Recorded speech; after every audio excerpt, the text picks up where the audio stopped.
Welcome to the Valley Politics History Interviews. I'm Terry Christensen.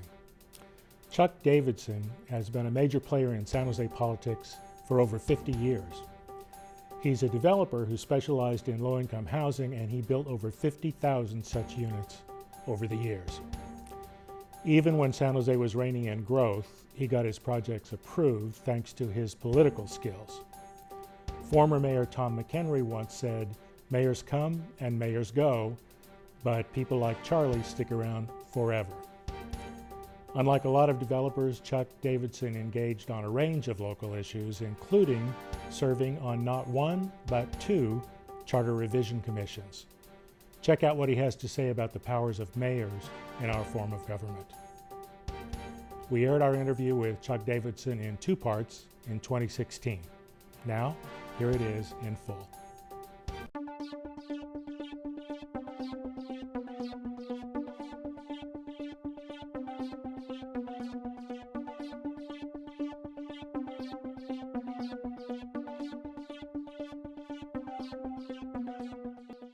We're here in the offices of Chuck Davidson.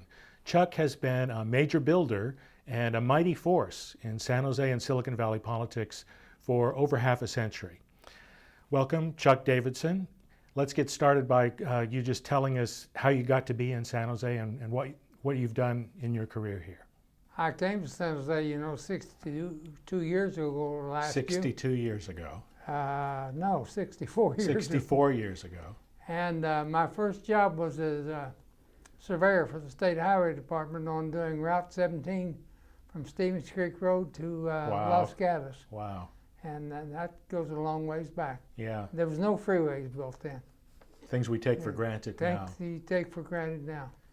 And then I went into business for myself at the start of 1960, and it's just been up and away ever since. Well, you left out something very important. You're a graduate of San Jose State University, that right? I am. All right. I did not have my degree yet when I came out here. I had some college, and I went back to San Jose State and got my degree. And that I'm very proud of them. And of course, you've been a great benefactor to San Jose State, so we should say thank you very much for that. Yes. Charles Davidson College of Engineering at San Jose State University. Yes. Great thing to do, Charlie. Thank you. Chuck, your companies have built over 50,000 rental and for-sale housing units in the Bay region, and thousands in San Jose, including many units of low-income housing. That's an unusual commitment for a builder. Why the commitment to low-income housing? I'd rather make that's my core. That's my core, low-income housing. I'd rather make a little bit of money off of low-income housing than make a lot of money off of expensive housing, and I've done both. But that's my core, and I think I was the biggest individual builder of low-income housing in the Bay Area. And the fact that thousands of families over the years have had a safe, livable, affordable place to live, that makes me feel good. As you know, we're hurting for affordable housing in the Valley, famously hurting for affordable housing here in the Valley. But you managed to build a lot of low-income and affordable housing during your career, sometimes with government support. But I wonder if you think builders could do the same thing today. Is it still possible to build the kinds of things you built? Oh, I wish they could. I wish they could. Yeah. But we're frozen out now. And you really need private industry to have any meaningful numbers. But we're frozen out between the cost of land and the fees that are on there, the red tape that you got to go through, and in honesty, the lack of political will on the part of the various governments. We're just totally frozen out. So what we do, some of us do, the low-income housing is delegated to the nonprofits. Mm-hmm. Well, they have limitations on how much they can do. But the nonprofits, part of their skill set is not architecture and building. So they have to have an architecture and a builder on board. And right next door here, I have a construction company that exclusively builds for nonprofits, pretty big time. We do nothing else but rental units for nonprofits. So yeah, I still got my foot in the door, but it's just in a different way. Well, And I wish I could have my foot in the door all the way. But I do what I can. well, we certainly need more affordable housing Oh, around here. it's more acute now, Terry, than it Yeah. ever was. It's Re- terrible. Really tough. So back in the 1980s, you said, I'm going to quote you here, the greatest thing we've got going for segregation is the general plan. The zoning assures that all the rich people are supposed to live in the Almaden Valley. The poor people live on the east side. I get my backbone up whenever one of these lily-white neighborhoods says you can't put those people here. Do you think that's still true? Do you think that's still true about the general plan in the Yes, city of it San is, Jose? because that quotation was made when I was a guest lecturer in one of your classes at San It Jose was? State years ago. And I didn't remember you said it there. here's the thing. You put all the low density in one part of town and the high density in another part of town, you got economic segregation. If you got economic segregation, you got segregation. Yeah. It's really that simple. And, you know, over the years, I've fought putting these various projects, affordable and not affordable, and for the most part, I was successful.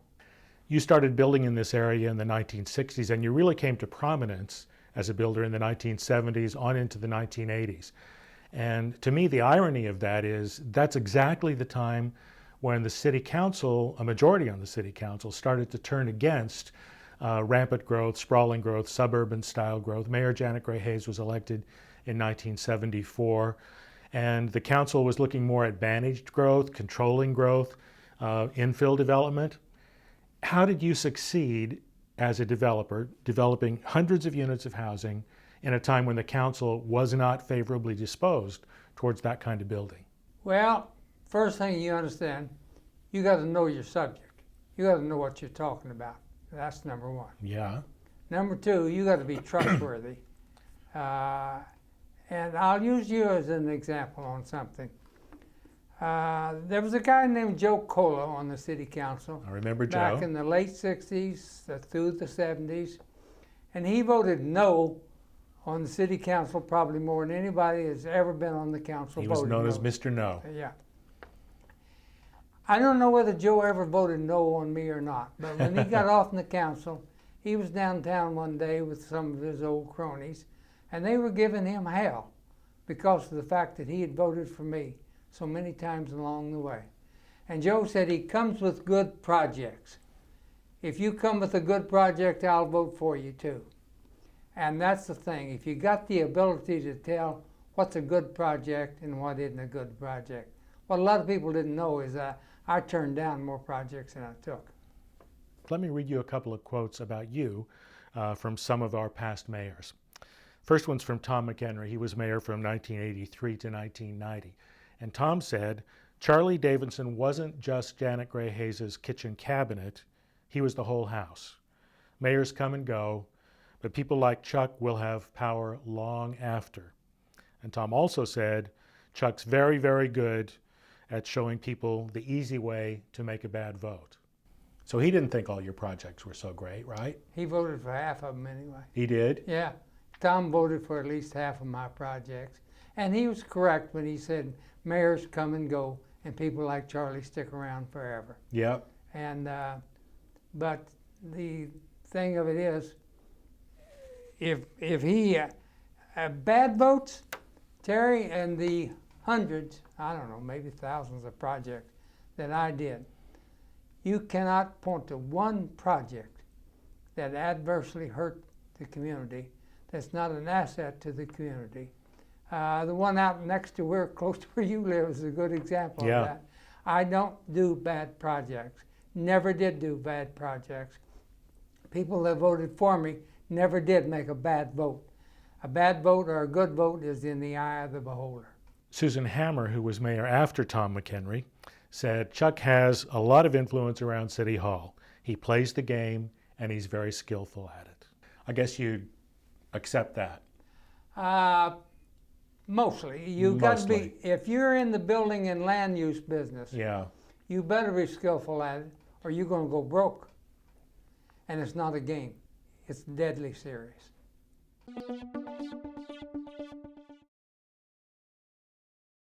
You were known for your sort of aw shucks country boy chewing tobacco storytelling style, folksy style, at city council meetings, which was very entertaining to the audience and apparently very effective with the decision makers. How much do you think your style had to do with your success? Let me put it like this. The first and foremost thing is to know what you're talking about. Okay. Secondly is to be trustworthy. And third, you gotta present something in a style that you're comfortable with. And you understand that was not an act. That is my roots. Yeah. You know. And when you put the whole combination together, it served me very well. You are an Oklahoma boy. I think your family tried to get you to go back to Oklahoma. Yes. To run for governor. Yes. Why didn't you do that? I said you can have fame and fortune, but you can't have both. And I want fortune, and that's in California. So you stayed with us. Yes. To build your fortune. Yes. You were on the commission that rewrote the San Jose City Charter in the 1960s, and that new charter, the charter change, introduced direct election of mayors. Previously, mayors were members of the council serving in rotation, so not directly elected as mayor. Why do you think that change was so important? Let me give you a little bit of history there. You know, we wrote that charter in 1964. You know, machine politics had ruled San Jose, and machine politics had ruled the county of Santa Clara up until the middle 40s. Yep. So this idea of an elected mayor was a very sensitive subject because we had several people on that commission that had been opponents of those machine politics just 20 years earlier. So that was only 20 years before. We had already become a major metropolitan city by then. You need an elected spokesman to speak for the city and to rule the city. So what we did when you had appointed mayors, you will evolve into a strong city manager form of government. Mm-hmm. That's got some downside risks to it too. So how do we avoid machine politics? Well, like I say, this was a sensitive, drawn out subject on the charter committee. One thing, we limited them to 2 terms. And right. Another thing is we didn't give them specific powers. I defined the mayor as the political head of the city. Now, Ron James was elected as the first mayor in 1967. He only chose to serve 1 term, and then Norm Mineta ran in 71. Norm came over to my house and spent hours trying to understand what did I mean by the political head of the city. Yeah. And I said, that means that I give you all the power that you have the leadership ability to take. If you don't have that leadership ability, I'm not going to give it to you by charter. And yes, we did need, you need a check and balance between mayor and a city manager. The appointed city manager, the professional administrator. Yeah. You need a check and balance. Subsequently, we've made some other changes to the charter, including district elections, full-time pay for the city council, more authority and power for the mayor, particularly over the budget. What's your opinion of those changes? I was on that revision committee that came up with district council members, although you could still make some pretty good arguments out, pro and con, over districts. But you know, and I voted for it. When we wrote the charter, council members got $5 a meeting. That was $20 a month. So the new city charter gave them a big pay raise, $400 a month, $600 for the mayor. Yeah. That was still a part-time job, but now it's a full-time job. You got to more or less give full-time pay. Now, what you're talking about, more power to the mayor, was in the 80s, what they call Measure J was put into the charter. Mm-hmm. And that gives the mayor more power. And whenever the group that put Mayor J in came and talked to me about it, I said, tell me, what do you do when you give the mayor this extra power by charter, when you elect a crook for mayor? And they said, oh, Charlie, you just make sure you never elect a crook to mayor. And I said, grow up. You always elect a crook sooner or later. And sooner or later we will elect a crook. We are set up pretty much now so that we can't have machine politics. And that was the fear from bygone days, Terry. Yeah. Because there are places in the United States that still have machine politics. Yeah. And San Jose has been blessed with the fact that it's had good mayor. Ever since we had elected mayors, they've had good mayors. They've been blessed with that. But sooner or later, you're going to get somebody that's not so good. Some people are saying San Jose should take the next step with our mayor and make it the mayor actually a strong mayor, rather than having a city manager as executive, have a strong elected mayor with veto, budget, appointment powers. What do you think of that? And I take it from what you've just said, you wouldn't agree with that. No, I don't agree with that at all, because a city manager mayor form of government has proved to be the most effective form that there is. That's a check and balance on one another. Mm-hmm. If you're strong, if you make that mayor any stronger, one of these days you're going to move into machine politics. And that's not particularly good for society. Right. In my opinion. Okay, well, one final question. Overall, looking back over 50 plus years in San Jose politics, what do you think's changed? What are the major changes in city politics over that period of time? You know, there are no fundamental changes. No fundamental changes. There's changes in style. Yeah. And there's changes in sophistication. But just like the last 60 years, there's been no fundamental changes in your automobile. They're still comfortable. They'll get you from point A to point B. Fundamentally, they're the same. They're more sophisticated. One of the things that we got going on now that is a little bit troubling is the fact that people forget that the politics is the art of compromise.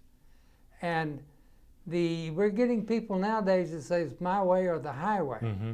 And you're getting too many of those. And there is no divine ordinance that says that we will always be a good society.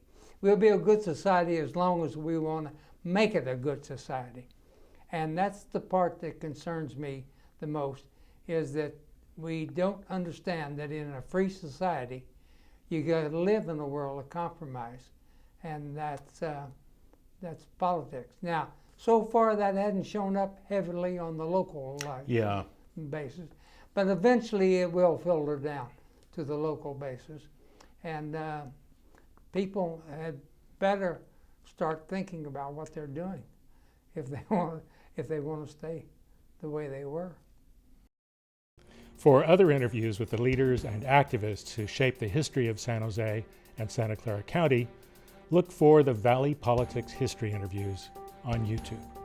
I'm Terry Christensen. Thanks for watching.